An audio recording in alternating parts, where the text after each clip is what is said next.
के दरबार में हाजिरी लगाना चाहते हैं वो अपनी जगह पर ही खड़े हो जाएं।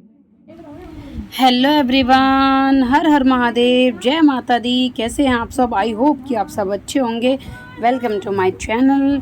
न्यू व्लॉग में आप सभी का स्वागत है। और चलो चलते हैं। आज है नवरात्रि, जो कि आज चौथा नवरात्रा हो चुका है। आई एम सॉरी कि थोड़ा लेट है मेरा व्लॉग, लेकिन चलिए बताते हैं आपको। ये व्लॉग में डालना भूल गई थी थोड़ा सा। ये मेरा मंदिर है जो कि बहुत छोटा है यहाँ पे, लेकिन नवरात्रि के लिए तो आपको पता है ज़्यादा बड़े मंदिर की ज़रूरत रहती है। तो इसीलिए एक टेबल है मेरे पास, मैं उसके ऊपर मंदिर ही लगाऊंगी। चलिए आती है, आओ दिखाती हूँ मैं। सबसे पहले मैंने की यहाँ की सारी सफाई। सबसे पहले जो भी सारा सब कोई करता है, हर कोई, तो घर की पहले सारी सफाई की है, नीचे ऊपर सारे की, सारे कमरों की, सारी चीज़ें की। तो यहाँ पे छोटे छोटे कुछ पार्ट्स लिए थे मैंने सफाई के लिए। तो यहाँ पे सारी सफाई हो चुकी है यहाँ पे। और फिर उसके बाद सफाई करने के बाद, क्योंकि क्या होता है ना, नवरात्रों से पहले सफाई करने की बहुत ज़्यादा ज़रूरत होती है। पितृपक्ष भी होते हैं, तो इसीलिए ज़्यादा ज़रूरत होती है। यहाँ पर अब सारी, जैसे ऊपर की सफाई तो सारी हो गई थी, दीवारों की सारी, ये जो है वो वॉलपेपर लगाया हुआ है मैंने, इसकी भी सारी की सफाई हो चुकी है। बस ओनली पोछा रह गया था, झाड़ू भी लग चुकी थी, ओनली ये लास्ट काम रह गया था। तो ये भी मैं कहा, ये पोछा एक बार मैं ये सारा क्लियर कर देती हूँ, ये हो जाएगा। फिर उसके बाद मंदिर लगाने का काम रहता। अभी तो बहुत सारा काम है, आप बने रहिएगा ब्लॉग में, पूरा दिखाते हैं, क्योंकि एक छोटा सा ब्लॉग है, छोटी सी कोशिश है आप सब तक पहुंचाने की। और जो भी आपको इसमें पार्ट अच्छा लगे तो प्लीज़ उसके लिए मुझे बताना। और कुछ भी आपको किसी भी चीज़ के ऊपर वीडियो, किसी फैमिली व्लॉग का चैनल है मेरा, तो जिसके ऊपर आपको वीडियो चाहिए वो आपको वीडियो मिल जाएगी। ओके, तो यहाँ पर हो चुकी थी मेरी सफाई, यानी कि लास्ट ये पोछा बचा हुआ था, पोछा लगाना, तो वो पोछा लग चुका है।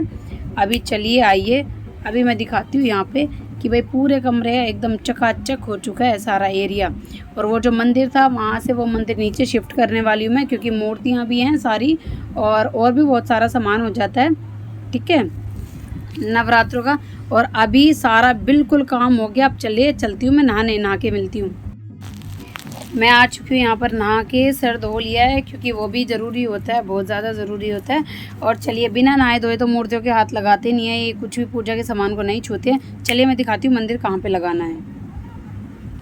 ये है वो टेबल जो कि मेरी शादी में मिला हुआ था, और यहीं पे लगेगा माता का मंदिर। आइए लगाती हूँ मंदिर, और आप देखिए साज सज्जा शुरू कर दी है मैंने मंदिर की यहाँ पे, क्योंकि माता का भव्य मंदिर होता है। और हम तो अपने घरों में ही लगा रहे हैं, जितना भी कोशिश हो सके अच्छे से अच्छा करने की कोशिश करते हैं, जिससे कि हमारी माता खुश होकर हमारे घर में आए। अब ये यहाँ पर मंदिर का थोड़ा सा ये हो गया है सेटल, यहाँ पे सारा चीज़ एडजस्ट कर दी है। अब उसके बाद अब चलिए माता रानी का स्नान शुरू करते हैं, क्योंकि मैंने सिर्फ एक ही पहली जो दुर्गा माता, उन्हीं का ही स्नान मैंने दिखाया है, बाकी तो सबका हो चुका था, मतलब मैंने सबका कर दिया, लेकिन ज़्यादा लंबी वीडियो हो जाती, इसलिए मैंने थोड़ा थोड़ा ही पार्ट आपको दिखाया है, दिखाने की कोशिश की है। तो प्लीज़ मुझे बता देना जो सा भी आपको पार्ट अच्छा लगा हो, ठीक है। ये है हमारी माता की मूर्ति, माता की है, और शिव शंकर पार्वती माता, यानी कि पूरा परिवार उनका है, राम भगवान का परिवार है, और शीतला देवी, यानी कि जो हमारी कुल देवी है शीतला देवी हैं, उनकी मूर्ति है, और खाटू श्याम बाबा, और छोटे से प्यारे से लड्डू गोपाल है, जो कि वो दूसरे वाले हैं। एक तो होते हैं पित्तल के, और एक वो दूसरे वाले जो चौक मिट्टी ऐसे कुछ होता है, वो उससे बनते हैं। ये शिव परिवार। चलिए अब, हाँ जी देखो, ये जो मैंने बताया था अभी, यही है वो लड्डू गोपाल। तो और एक, हाँ, ये शिवलिंग भी तो है ना, मैं भूल गई थी, एक शिवलिंग भी है। शिवलिंग के बिना, शिवलिंग तो बहुत ज़रूरी होता है, हर घर में मोस्ट इम्पोर्टेंट होता है शिवलिंग।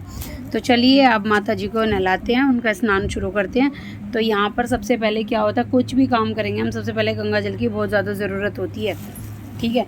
ये ब्रश इसलिए था क्योंकि जो मूर्तियों के जो नीचे का पार्ट होता है उसको हटाने के लिए, बस वो कई बार रखा हो जाता है ना। ये तो मेरी माता का आसन है, ठीक है। बिना आसन के तो भगवानों को नहीं बिठाया जाता, चाहे वो कपड़े का हो, चाहे वो ज़रूरी नहीं कि आप ज़्यादा महंगा लो, जिसका जैसी श्रद्धा हो वो ले सकता है, ठीक है। ये मेरी दुर्गा माता की मूर्ति, जो कि नवरात्रों में मोस्ट इम्पोर्टेंट होती है। आप जिसके बस की मूर्ति नहीं लेनी होती, वो तस्वीर से भी काम चला लेते हैं। यहाँ पे सभी का स्नान हो चुका था। अब सभी को धीरे धीरे सारी मूर्तियों को मैंने पोंछ लिया, और अब यहाँ पे मंदिर लगाना मैंने चालू कर दिया। अभी आप देखते जाइए धीरे धीरे सारी ये मूर्ति है माता रानी का। ये जो ड्रेस है ना वो मैंने ही खुद से लिया अपने हाथों से। और मुझे ड्रेस भी बताना आपको कैसी लगी। चुनरी भी सारी है मैंने खुद बनाई है माता रानी की। ये देखिए ये है टोटल मिला के सारी मूर्तियाँ मेरे मंदिर की।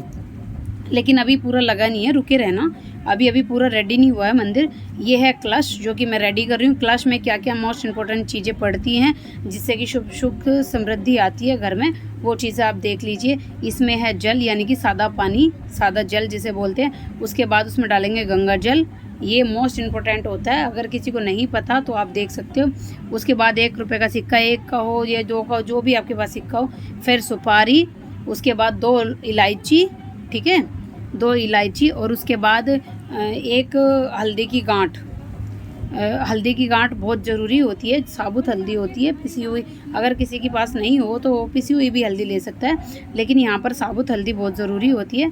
तो ये है माता रानी के आगमन का, ये आगमन करने का पूरी तैयारी होती है। उसके बाद लास्ट में ये चीज़ें कर लो, ये बहुत शुभ होते हैं क्योंकि लास्ट में इन्हें तिजोरी में रखा जाता है। जब मैं मंदिर को हटाऊँगी यानी कि जब नवरात्र 9वें दिन आठम, हमारे यहाँ पे आठम होती है, तो 9वें दिन जब मैं मंदिर को हटाऊँगी तब मैं बता दूँगी इसके बारे में।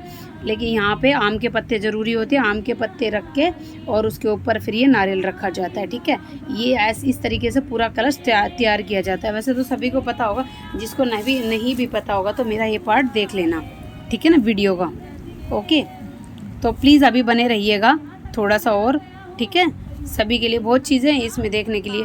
और ये जैसे और किसी के पास और मूर्तियों के ऊपर चुनरी नहीं थी, मतलब उनके पास, तो एक बड़ी चुनरी मंगाई थी मैंने ताकि इसमें सबका हो सके, काम चल सके। लेकिन चुनरियाँ मैंने मंगा के रखी हुई हैं जो कि मैं कन्याओं को दूंगी बाद में। लेकिन अभी पहले बस ये एक ही मैंने बड़ी चुनरी मंगाई है जो कि सबको मैंने इसमें कवर कर दिया। और उसके बाद ये एक और चुनरी थी छोटी सी, तो ये माता की मूर्ति आगे थी, तो फिर मैंने इस पर माता रानी को उड़ा दी है चुनरी। चलिए अब दिखाती हूँ मैं आपको पूजा करके। ये यहाँ पर सारा सेटलमेंट हो गया था, पूरा का पूरा पूरा मंदिर मेरा रेडी हो चुका था। यहाँ पे मैंने पूजा की है, ठीक है। ये मेरी सुबह की पूजा है। यहाँ पे मेरी बिल्कुल पूजा, मेरी बहुत अच्छे से पूजा हो चुकी है यहाँ पे। जय माता दी। और अभी एक चीज़ और रहती है, अभी 7 माताएँ, 9 माता होती है ना, 9 माता पूजा, क्योंकि पूजा का टाइम जा रहा था, थोड़ा लेट हो गई थी मैं, तो इसलिए मैंने पहले पूजा कर ली। उसके बाद फिर 9 माताएँ रखनी ज़रूरी होती है, यानी कि बैठानी ज़रूरी होती है। बैठानी बोल सकते हो आप इन्हें यहाँ पे, ठीक है। तो उसमें ऐसा बोलते हैं कि भाई 9 की 9 मातें आपके घर में 9 दिन तक विराजमान है, कहने का ये मतलब होता है। तो यहाँ पे चावलों की ढेरी लगा लेते हैं, चावल हो, किसी के पास गेहूँ हो तो दोनों चीज़ में से कोई भी एक, चावलों की ढेरी लगा लेते हैं। और जो सुपारी होती है वो माता का ही रूप होती है, तो 9 सुपारी रख दो उन चावलों के ऊपर, यानी कि 9 की 9 माताएं आपके घर में विराजमान है, ठीक है। और ये भोग मैं सारा, ये जो भोग है मैं सारा लगा चुकी थी माता रानी को। सभी चीज़ पे आप कलावा बांधेंगे, गणेश जी को कलावे से कपड़े पहनाएंगे, माता रानी की पोशाक है ही उनकी ड्रेस। तो जिस तरीके से जितनी भी मुझ में समझ है, जैसे भी मुझे आता है, मैंने अपनी तरफ से मंदिर बहुत ही अच्छे से लगाया है। हालांकि कईयों ने तारीफ़ भी की है कि भाई मंदिर काफ़ी सही है। तो ये जो 9 माताएं हैं ये मैंने बिठा दिया। अगर आप ध्यान से देखोगे सुपारी हैं, सुपारी के रूप में हमारी ये 9 माताएं। उसके बाद अब जौ बोते हैं। चलिए ये है हमारा जौ का कुंडारा, बोलते हैं, कुंडारा ही बोल देते हैं इसे। सबसे पहले गंगा जल से छींटा लगाया इसमें, फिर उसके बाद रोली से सतिया बनाया उसमें, ठीक है। उसके बाद फिर गंगा जल डाल के फिर उसमें रेत बारू, रेत में कोई तो मिट्टी में करता है, लेकिन मेरे पास रेत था, तो फिर मेरे पास रेत अवेलेबल था, तो फिर मैं रेत में ही बोती हूँ अपने जौ, ठीक है। ज्वारे बोलते हैं जिसको, ज्वारे। तो रात को भिगो के रखो, लेकिन मैंने 1 घंटे पहले ही भिगो के रखे थे। ज़्यादातर तो अच्छा होता है कि रात को ही पहले ज्वारे भिगो लेने चाहिए। अब ये यहाँ पे मैं इन्हें बो रही हूँ, ये बोना भी बोल देते हैं, और कि हाँ भाई हम जौ लगा रहे हैं, ठीक है। क्योंकि माता रानी इनके रूप में ही आती है, इसी में दिखता है कि माता रानी कितनी खुश है आपकी पूजा से, कितनी खुश है आपकी श्रद्धा से। चलिए जौ बूझ चुके हैं, जौ को मैंने रेडी करके रख दिया है। अभी यहाँ पर मेरी सारी पूजा हो चुकी है। ये देखिए मेरा मंदिर, बताइएगा लास्ट में आपको मंदिर कैसा लगा। ये मेरी 9 माताएं हैं, ये कलश है, ये राम परिवार है, सारा का सारा मंदिर हो चुका है। प्लीज़ जो भी आपको वीडियो का एक भी पार्ट या कुछ भी आपको अच्छा लगता है उसमें, तो प्लीज़ मेरे को कमेंट करके ज़रूर बताना। मेरी जोत कैसी लग रही है, आपको माता के ड्रेस अच्छी लगी कि आपको क्या अच्छा लगा, ठीक है। ओके, ये तो मेरी सुबह की पूजा थी। अब है ये मेरी शाम की पूजा। तो ये मेरी शाम की पूजा है। जो कि इस व्लॉग में मैं पूरा प्रॉपर दिखाने की आपको कोशिश कर रही हूँ। छोटा सा व्लॉग है, कोई गलती हो जाए, भूल चूक हो जाए तो प्लीज़ इग्नोर कर देना, माफ़ कर देना, ठीक है। तो रिक्वेस्ट है आप सभी से। और ये मेरी यहाँ पे शाम की पूजा शुरू हो चुकी है। शाम की पूजा का क्या है कि जैसे सुबह करते हैं, शाम की पूजा ऐसे ही प्रॉपर करते हैं। और जो भी आप भोग माता रानी को लगाओगे वही ग्रैंड करना है, क्योंकि बहुत से तो कुट्टू के आटे जो मतलब समय के चावल वगैरह ये चीज़ें खाते हैं, लेकिन मैं कुछ नहीं खाती। मैं ओनली सुबह चाय पीती हूँ या फिर लस्सी पीती हूँ, उसके बाद शाम को ओनली फलाहार करती हूँ, एक टाइम बस। मैं फलाहार पर ही अपने व्रत करती हूँ, हमेशा का मेरा नियम रहा है नवरात्रि का।